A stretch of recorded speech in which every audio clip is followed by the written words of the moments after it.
Konnichiwa minasang, hello everyone! Ako po si Giselle, Pinay Mom sa Japan! And ayan po mga tomodachi, nagluluto ako ngayon ng tinola!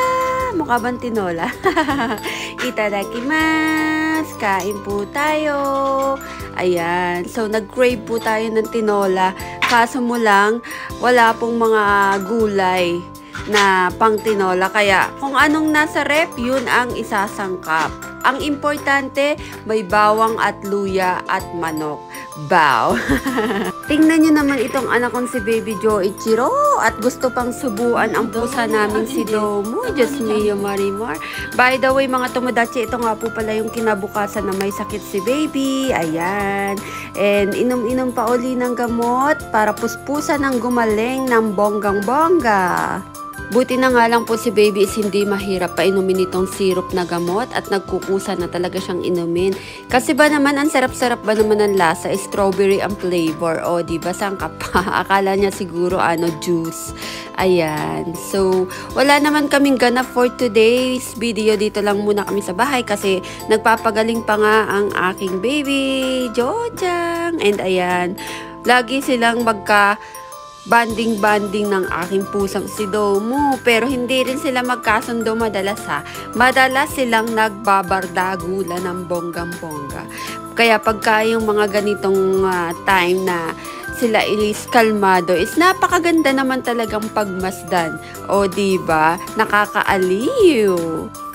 At enjoy na enjoy naman si Baby Jochan sa kanyang pinapanood. O, talaga namang may paghampas pa ng mga paa habang kumakain ng banana.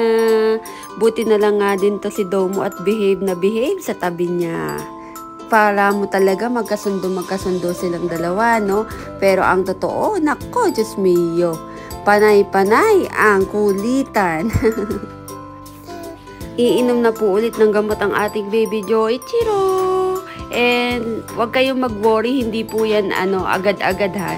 Yung kanina po is umaga po siya uminom ng gamot, and ngayon is after lunch na po. Almost 2 PM na nga po dito sa amin eh. Kaya late na po kasi siya kumakain ng tanghalian. And ayan, after niyang kumain ng banana is inom-inom naman siya ng gamot para tuluyan na talagang bye-bye fever. Sana lang po talaga is gumaling na si Baby kasi napakahirap talaga ng may sakit ang bata kasi alam niyo naman hindi nagsasalita, 'di ba?